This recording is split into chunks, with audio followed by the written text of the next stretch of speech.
Você sabia que uma verdade que ninguém quer admitir é que, no fundo, lá no fundo, o ser humano, na verdade, não quer que Deus exista?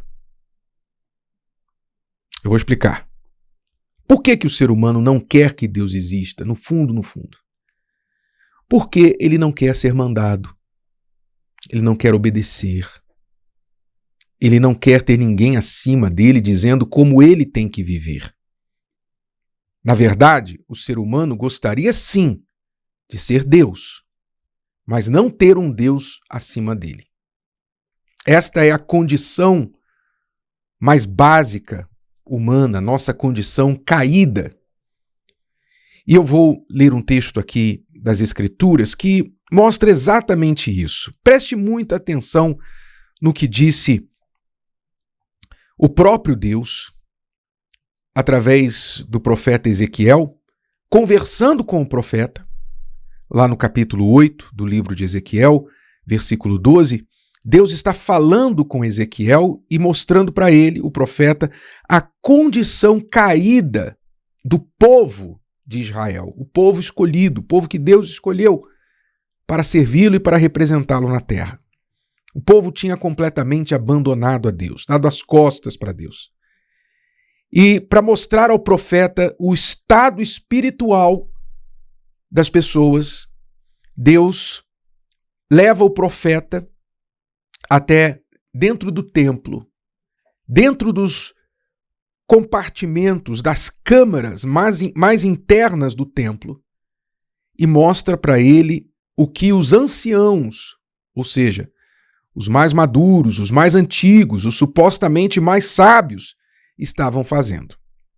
Diz o texto assim: Então Deus disse ao profeta: Viste, filho do homem, o que os anciãos da casa de Israel fazem nas trevas, ou seja, as escondidas, cada um nas suas câmaras pintadas de imagens?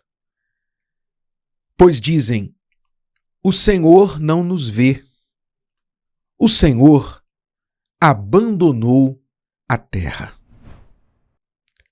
Veja a atitude destes anciãos. Novamente, reforço que quando o texto cita que eles eram anciãos da casa de Israel, ele está falando daqueles de quem o resto da população, o resto do povo, deveria buscar sabedoria, direção, orientação. Deveriam ser aqueles, como normalmente na sociedade nós olhamos os anciãos, os antigos, como referência. O que a gente pode aprender deles pela experiência, pelo tempo de vida mais longo? O que podemos aprender deles? Mas era exatamente esses de quem o povo tinha que aprender que estavam fazendo às escondidas pinturas de imagens, ou seja, idolatrias. Eles estavam criando os seus próprios deuses, deuses à sua própria imagem e semelhança, deuses ao seu próprio gosto, não é? Porque o ser humano faz isso. Quando ele não quer se submeter ao verdadeiro, único Deus, então ele cria um Deus para ele mesmo, um Deus que vai aceitá-lo como ele é, um Deus que vai satisfazer os seus gostos e caprichos. É o que o ser humano costuma fazer. Então, esses anciãos pintavam dentro das câmaras do templo imagens de ídolos e diziam entre si: o Senhor não nos vê, o Senhor já abandonou a terra há muito tempo, nós estamos aqui sozinhos e fazemos o que bem entendemos. Esta era a posição daquele povo, supostamente os que deveriam guiar as pessoas. E isso se repete no ser humano. As pessoas, por exemplo, você com certeza já ouviu alguém dizer assim: Deus não existe. Se ele existir, ele já abandonou essa terra há muito tempo. Deus já deu as costas para essa terra há muito tempo. Me faz lembrar aquela expressão do inglês, o gaslighting, né? Sabe o que é gaslighting em inglês? Gaslighting é quando alguém tenta fazer você parecer maluco por uma coisa que você tem absoluta certeza que é verdade, que está certa, mas que ele diz que você está maluco, que não é verdade, né? Tipo, Você viu a pessoa pegando alguma coisa da sua casa e você chega para ela, você pegou aquilo, você pode me devolver? E ela fala para você, não peguei nada não, você tá maluco, acho que você tá vendo coisas. Não, eu tenho certeza que eu te vi, por favor, parar de brincar, me devolva. Ela, não, eu não peguei nada. Quer dizer, você tem certeza que você viu, você tem certeza da verdade, mas a outra pessoa quer fazer você achar que você que está maluco. É o que o ser humano faz com Deus. O ser humano apronta, o ser humano bagunça a terra, o ser humano faz tudo que Deus manda não fazer, causa todo tipo de sofrimento nesse mundo e depois se volta para Deus e fala, tá vendo? Olha aí o que você fez. Olha aí o resultado da terra que o Senhor criou. Olha a bagunça, olha o sofrimento. É culpa do Senhor. Quer dizer, ele coloca a culpa sobre Deus daquilo que ele mesmo faz. Então, na verdade, o ser humano não quer que Deus exista, porque ele não quer ter de obedecê-lo, de se submeter às suas leis e regras. Pense comigo. Vamos pensar aqui um pouquinho nas consequências de admitir que Deus existe. Vamos pensar um pouquinho. Se você admitisse uma pessoa que se diz ateu, ateia, ela tiver que admitir em algum momento que Deus existe, como é que isso vai ter que mudar a sua vida, o seu modo de viver? Porque se alguém admite que Deus existe, então logo há um Criador, há alguém superior a nós e, logicamente, a quem deveremos prestar contas, não é? Se Deus existe, então ele é maior que nós, porque ele é Deus. Então, ele está acima de nós, nós vamos ter de prestar contas a ele é Criador. E se nós vamos ter que prestar contas, então é melhor nós passarmos a viver de acordo com as suas leis.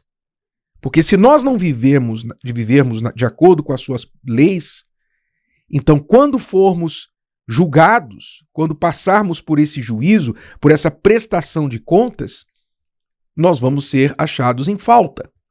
E vamos estar do lado errado desse juízo final. Concorda? São consequências que nós temos que admitir se admitirmos que Deus existe. Se ele existe, então ele é um criador. Se ele é um criador, ele é superior a nós. Se ele é superior a nós, ele tem leis que ele vai exigir, que ele vai nos julgar de acordo com elas. Mas ele também dá o escape, como a sua palavra mostra. Ele não está aqui para nos lançar no inferno. A palavra de Deus deixa bem claro que Deus não criou o inferno para o homem. Ele criou o inferno para o diabo. Mas enviou seu filho para livrar o ser humano do inferno. É o que a palavra diz. Então, se eu admito que tudo isso é verdade, eu tenho uma decisão a tomar. Ou eu me enquadrarei às suas leis, ou eu vou me enquadrar debaixo do que ele determinou. Então, eu não sou Deus, eu não posso sair por aí criando deuses para mim mesmo, porque existe um único e verdadeiro Deus. Eu devo procurar me inteirar das suas leis, das suas palavras, e procurar me enquadrar nelas, porque um dia eu estarei diante dele e vou prestar contas. Estas são as consequências de eu admitir que existe um Deus. Então você vê que isso me impacta diretamente. Eu vou ter que mudar meu modo de vida, vou ter que mudar muitas coisas do meu viver. Ou eu posso escolher ignorar, mesmo sabendo que ele existe, eu posso ignorá-lo, continuar vivendo do meu jeito, por minha própria conta e risco. Então, as pessoas não querem admitir a existência de Deus. Por quê? Porque elas não querem mudar o seu modo de vida. Então é mais fácil achar algum argumento dos quais elas não têm nenhuma prova, absolutamente nenhuma prova, mas é mais fácil elas darem uma desculpa para si mesmas e dizerem, não, Deus não existe. E se ele existisse, ele já abandonou a Terra, nós estamos aqui sozinhos mesmo e nós mesmos é que fazemos as nossas regras e as nossas próprias leis. Pois é, por isso o mundo está assim, do jeito que está. Então, em conclusão, vamos parar de culpar a Deus pelas encrencas que nós mesmos criamos? Vamos parar de culpar a Deus pelas bagunças que nós fizemos e os problemas que nós nos metemos e assumir a responsabilidade, isso é mais justo, mais limpo, mais honesto. E se você quiser admitir que de fato ele existe, então passe a viver de acordo com a palavra dele, porque senão a sua fé é tola. Ou então você está assumindo a responsabilidade e as consequências de, mesmo admitindo que ele existe, você ignora tudo o que ele fala. Saiba que isso também terá consequências para você. Se o vídeo de hoje te ajudou, você conhece alguém que vai ser ajudado por essa mensagem, passe adiante. E se você ainda não inscreveu aqui no canal, inscreva-se agora. Até a próxima.